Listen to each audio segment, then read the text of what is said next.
Welcome everyone, and let's start our next portion of the atomic structure. And today's topic is the Bohr's atomic model.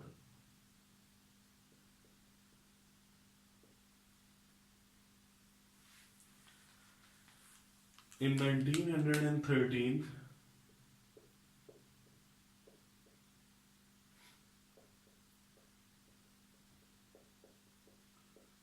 a Danish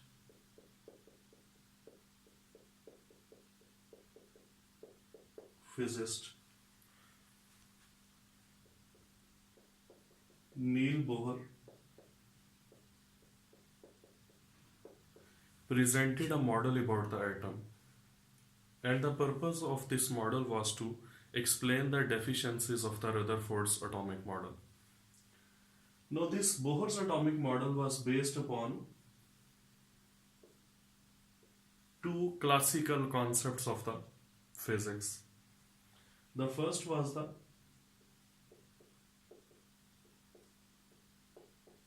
Planck's quantum theory,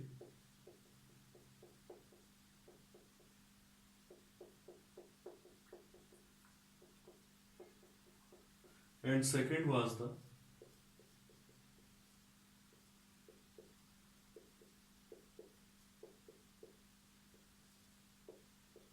Coulomb's law. So, Bohr model is based on these two classical concepts of the physics. Before starting the postulates of the Bohr's atomic model, we must look into the Planck's quantum theory and Coulomb's law. So let's start with the Planck's quantum theory. Actually, Planck's quantum theory was presented by Max Planck in 1900.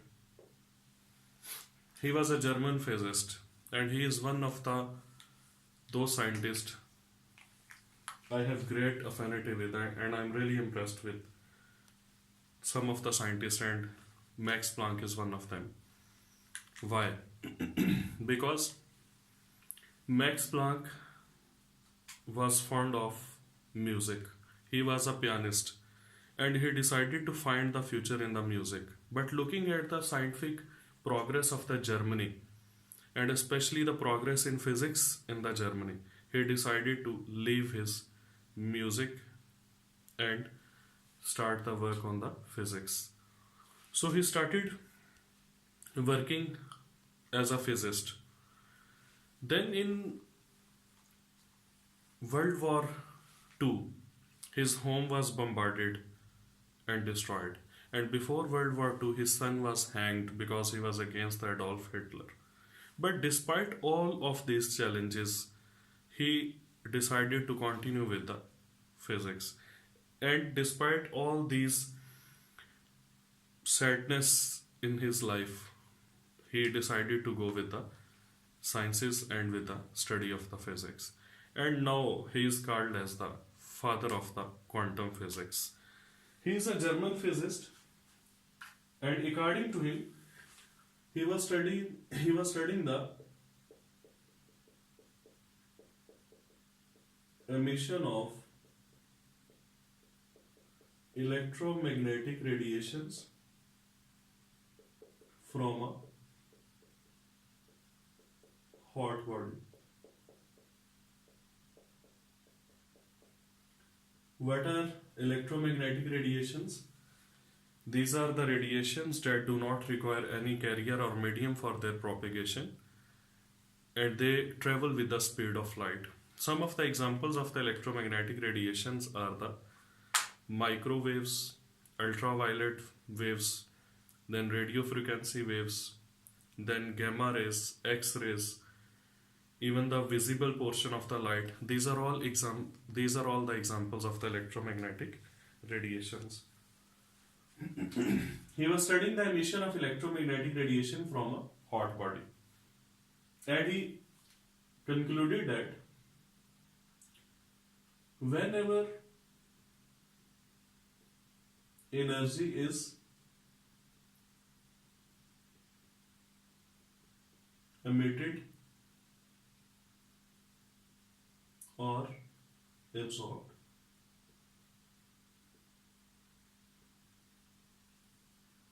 Whenever the energy is emitted or energy is absorbed, this emission or absorption of energy doesn't take place in the continuous fashion, but in the discontinuous fashion, in the form of small pulses of energy, in the form of small units of waves, which he called as the small energy packets, known as the quanta. So, energy is not released or absorbed in this fashion. This was the concept which was provided by the classical energy theory. According to classical energy theory, energy is released or absorbed in a continuous fashion, in form of a continuous wave. But Max Planck said that energy is emitted or absorbed in a discontinuous fashion like this.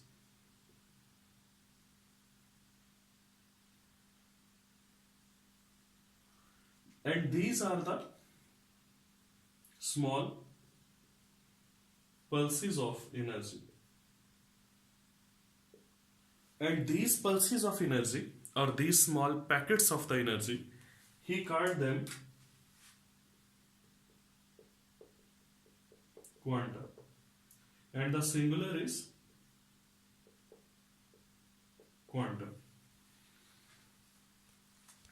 He took example of a pistol and he said, suppose that pistol is the source of energy. When we will fire a burst, then the bullets will move out of that pistol. Those bullets are the small energy packets, and we know that those bullets move in a discontinuous manner. It is not like this, that one bullet, then the second bullet, then the third bullet. They are released in such a way from a pistol. But the bullets, they are released in a discontinuous manner. So he explained his concept by taking the example of a pistol as a source of energy and bullets as the small energy packets. Now, after that, Einstein was working with the release of the energy and absorption of the energy during the de-excitation and excitation of the electrons in the atoms respectively. And Einstein also observed, and he concluded, that whenever the electrons are excited or de-excited, the emission or absorption of energy that takes place in the form of small packets of energy, or in the form of small unit waves, or in the form of small pulses of energy. And the word he used, that was photons. So basically the word photon was used by Einstein during the study of the excitation and de-excitation of the electrons. But the word quanta or quantum, that was introduced by the Max Planck. Now we know that photons are the small energy packets of the light energy. And on the basis of the Max Planck's quantum theory, the discontinuous spectrum or line spectrum of the hydrogen, that was also explained easily. We will discuss it after some time. Now, Planck also derived some relation, that was to calculate the energy of photons or energy of small packets or energy of the quanta. According to Max Planck, energy of a photon is directly proportional to nu. Now what is nu? Nu is basically frequency of electromagnetic radiation. What is frequency? The number of waves passing through a point in 1 second or in unit time, that is called as the frequency. It is measured in cycles per second or it is measured in hertz. So energy is directly proportional to nu frequency. When we change this sign of proportionality into the sign of equality, we use a constant, and that constant is h. So this was the first Planck's relation, which relates energy of the electromagnetic radiations with their frequency. This one is the first relation. What is h? That is the Planck's constant. Now, what is this Planck's constant? How we can define it? That is very simple.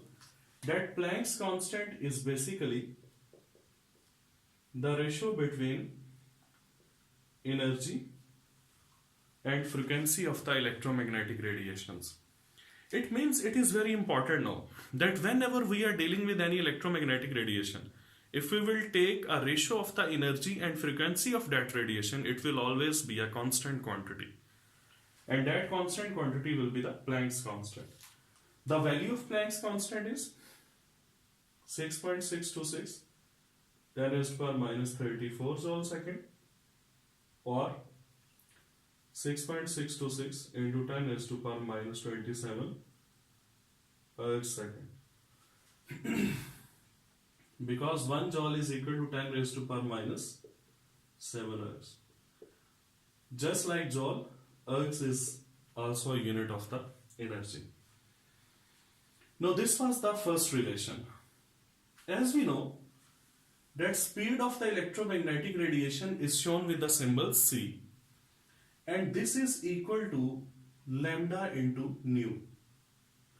Now what is c? That is the speed of electromagnetic radiation, and it is defined as the distance traveled by the electromagnetic radiation in 1 second.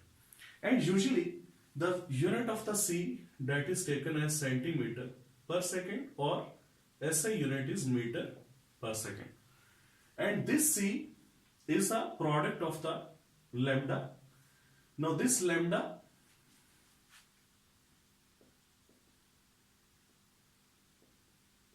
this one is actually a Greek word, and its symbol, this lambda is called as the wavelength.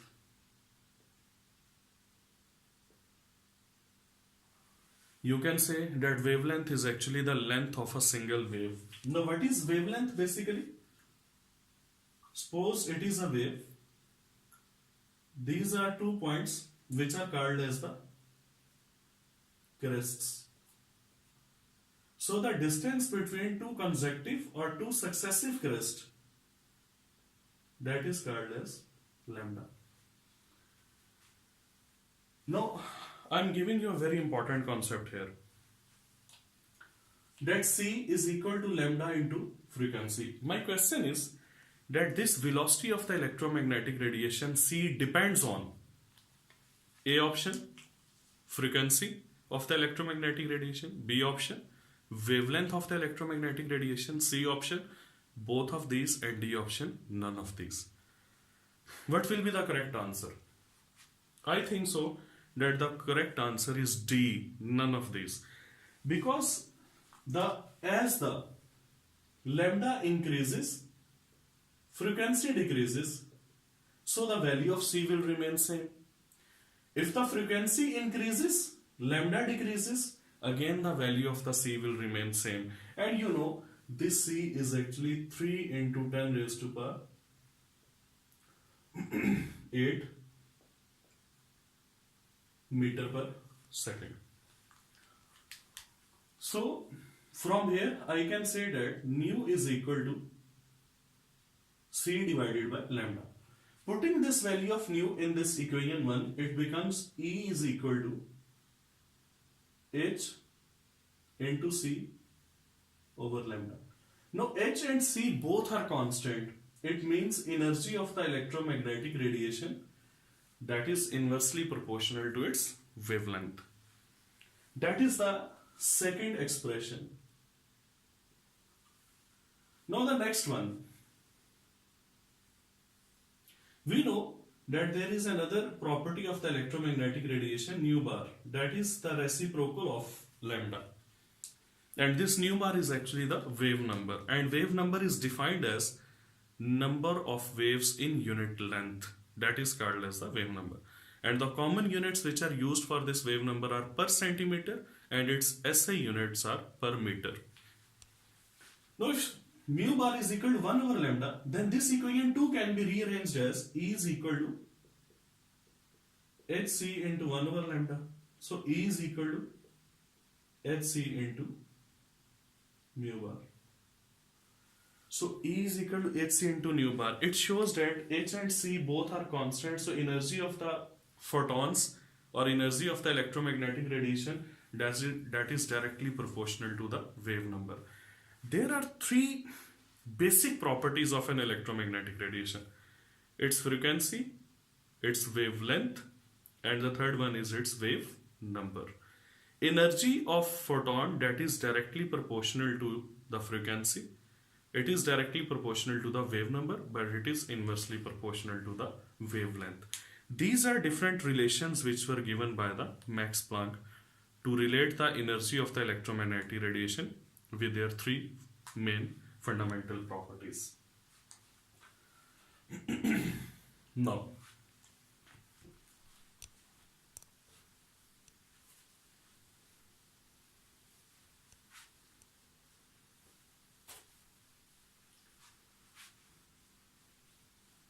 this was the Planck's quantum theory.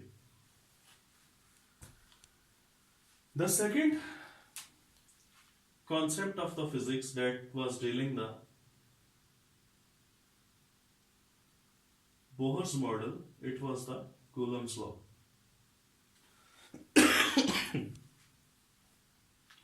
According to Coulomb's law, suppose that this one is the nucleus with Z is the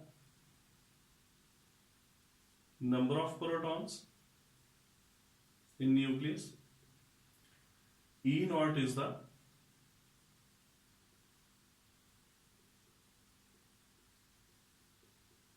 charge on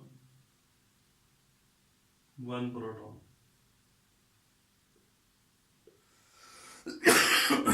Sorry. So this multiple Ze positive, that will be the charge on the nucleus. Now an electron is revolving around this nucleus. This electron is having charge E negative because the magnitude of the charge on the proton and electron, that is same. And the distance of electron from nucleus is r. According to Coulomb's law, the force of attraction, the electrostatic force of attraction between two charged particles is directly proportional to the product of their charges. So Z, E positive, E negative. And this electrostatic force is inversely proportional to the square of the distance between the charged particles. So these are 2 points according to the Coulomb's law. Combining these 2 points, F is directly proportional to Z E square. The sign is not important because the magnitude of the charge of electron and proton is same, so we can write it down as the Z E square divided by R square. So F is equal to, sign of proportionality is change to equality, K Z E square over R square. This one is the force of attraction which is present between the electron and the nucleus, and it is an electrostatic force of attraction, and the formula of this electrostatic force of attraction is provided by the Coulomb's law. This constant K is equal to 1 over 4 pi epsilon naught. Epsilon naught is basically the vacuum permittivity, so F will become 1 over 4 pi epsilon naught Z E square over R square. Or you can write it down, F is equal to Z E square divided by 4 pi epsilon naught R square. Now this one is the Coulomb's force, or this one is the electrostatic force which is present between the electron and the nucleus of an atom. Now keep these 2 points in your mind. What are those 2 points? Planck's quantum theory and Coulomb's law. After studying these 2 basics of the Bohr's model, now we will move towards the postulates of the Bohr's model. But before starting postulates of the Bohr's model, let me tell you one thing more. That according to Max Planck, there was a formula E is equal to NH into nu, where n is a whole number 1, 2, 3, 4, 5. If there is one photon, one energy packet, n will be 1 and it will be 1 into h nu. Or the energy of the photon may be 2h nu, or the energy of the photon may be 3h nu. But the energy of the photons can never be 1.5 h nu or 2.2 h nu. These are not the permitted values of energies of the photons, because there is no concept of 1.5 packets. Can you say that this man is killed by 1.5 bullets? No. Or this class is having 33.5 students? No, because the student is a complete entity. Similarly, the photon is also a complete entity. So either you can say single photon, 2 photons, 3 photons, 4 photons. So E is equal to h nu. That is actually the energy of single photon. And if you want to calculate the energy of 2 photons, multiplied with 2, 3 photons multiplied with 3. So this is also a concept which was provided by the Max Planck. After studying all this, now let's move towards the postulates of the Bohr's atomic model.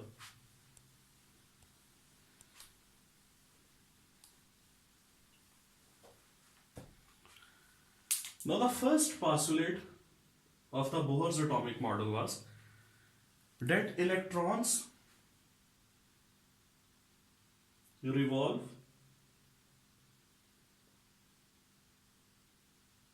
around nucleus in closed circular paths. And these closed circular parts are called as the shell, orbit, or energy level. These 3 terms were introduced by the Bohr. So electrons revolve around the nucleus in closed circular orbits or in closed circular paths, and those closed circular paths may be called as the shell, orbit, or energy level. But these shells, orbits, or energy levels are basically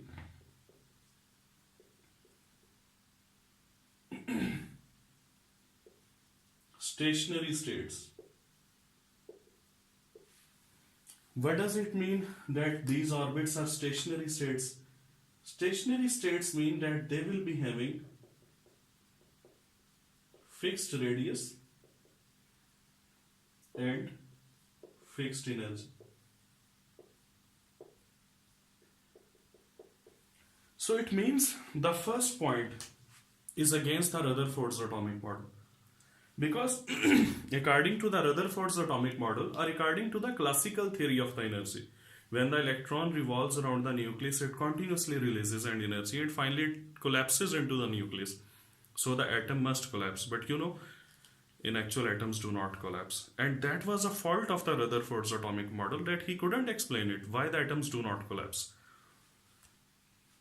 Stationary states mean they are having fixed radius, fixed energy. So in this way, now the electrons, whenever they will be moving in their orbit, they will be having fixed distance from nucleus and they will be having fixed energy.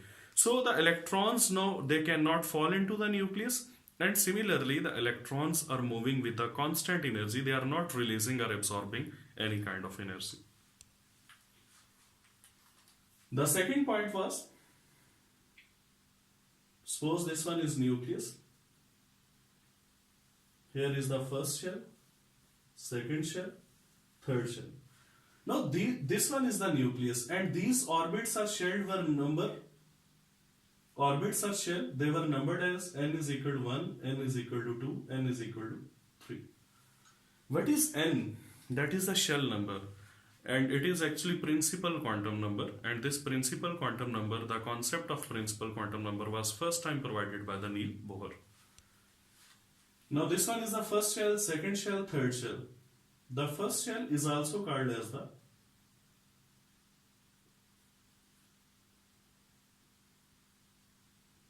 ground energy level.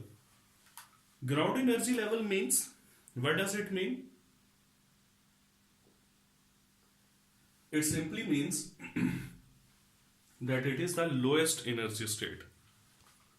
Suppose that an electron is revolving here. When the electron will be revolving here, its energy will remain constant. Now, when this electron can absorb or emit energy, when an electron moves from low energy level to the higher energy level, it will absorb some energy.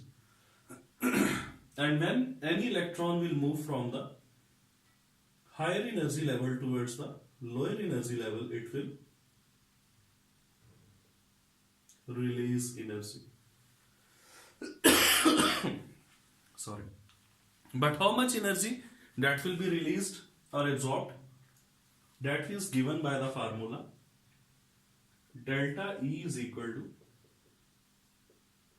E final minus E initial, and that is equal to h nu. Now this formula you have already seen. E is equal to h nu. It is just according to the Planck's quantum theory. So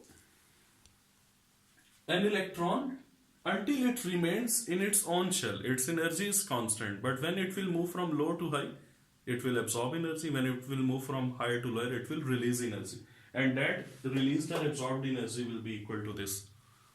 I can write this formula as you know that if delta E is equal to h nu, then delta E should also be equal to hc over lambda. So I can write that formula as hc over lambda is equal to E final minus E initial. I have not used h nu, but delta E I have used it as hc over lambda. I can also write it down that 1 over lambda is equal to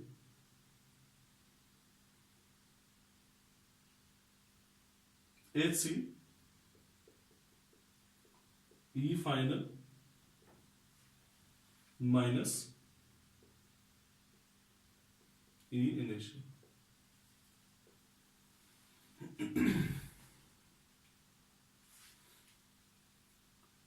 Sorry, this should be 1 over hc.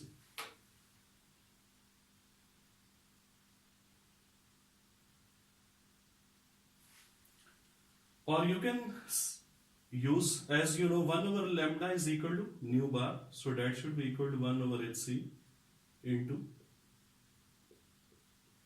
E final minus E initial. Now why I have written these all different formulas? Because here I have related this energy difference with the frequency. Here I have related this energy difference with the wavelength. And in this way I have related this energy difference with the wave number. And these are very important because depending upon these relations we will again calculate the wave number of the spectral lines. So that was the second postulate of the Niels Bohr's atomic model. Now the third postulate. Suppose that electron is revolving in a shell. The mass of electron is m. Its distance from nucleus is r. And its tangential velocity is v. Now this electron will be having some angular momentum, and that angular momentum will be mvr. According to third postulate of Niels Bohr, the angular momentum will be integral multiple of h over 2 pi. This n is a simple integer, that is a whole number 1, 2, 3, 4, 5, 6. So you can say that he said angular momentum is quantized. Quantized simply mean non-continuous, or it means quantized mean that angular momentum has some fixed values. So in case of first shell, what will be the angular momentum of the electron when it will be revolving in the first shell? That will be equal to h over 2 pi. You have an idea that value of h is 6.626 into 10 is per minus 34, and the value of pi is 3.14. So by putting these values, you can even calculate the angular momentum of the first electron in the first shell. Or it may be in second shell, 2h over 2 pi. So when you will cancel 2 with 2, it will be equal to h over pi. In third shell, 3h over 2 pi. So something like that, the angular momentum will be having these fixed values, non-continuous values. Is it possible for angular momentum to have a value of 2.5h over pi? Yes, it is possible. Do not get confused by looking just at 2.5. Because in case of the fifth shell, the electron moving in the fifth shell, its angular momentum will be 5h over 2 pi. So 5h over 2 pi, that can be simplified as 2.5h over pi. So the angular momentum of the electron is quantized. Only electron will move in those orbits that will be having the fixed value of this quantum angular momentum. So these are the postulates of the Bohr's atomic model. Now I am going to discuss a very interesting point with you people. When Bohr proposed his model, there was a question that was asked by the Niels Bohr. There was a question that was asked to the Niels Bohr. Suppose it is nucleus. Electron is moving here, here, here. These are those permitted energy levels in which the electrons can revolve. A person asked Niels Bohr, why electron cannot revolve here?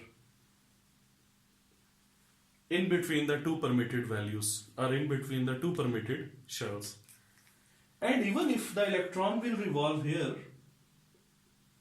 it will be more near to the nucleus, or it will be nearer to the nucleus, and the force of attraction between electron and nucleus will increase and the atom will become stable. So why the electron cannot move here and why it cannot move here? The answer of the Niels Bohr, that was very interesting. He said that person that bring a ladder. He brought a ladder. Now this one is a ladder. And these are the steps of the ladder. And Niels Bohr asked that person that please move downstairs. When the person started moving downstairs, he first of all stayed here, then he moved towards the next step of the ladder. Niels Bohr said, no, please stay here. The person said, I can't stay here because in between two steps there is no place to stand. Niels Bohr said, similarly, in between the two shells, there is no, in between these two shells, there is no place for electron to stand. Just like you cannot stand between the two steps of a ladder, similarly the electron cannot stay between the two permitted energy levels. Now, answering his second point, Bohr said that no, move downstairs. The person moved downstairs and then he reached at the ground. Bohr said, no, please move further down. He said, how can I move further down? I am already at the ground level. Bohr said, no, this first shell is the ground level of the electron. Just like when you have reached the ground level, you cannot move further down. Similarly, the electron cannot move further down when it is at its ground level. So these are the postulates of the Bohr's atomic model, and the Bohr's atomic model was based on the Planck's quantum theory and the Coulomb's law. Next time we will come up with the derivation of the radius and energy which was made by the Niels Bohr about the hydrogen atom. Till then, Allah Hafiz.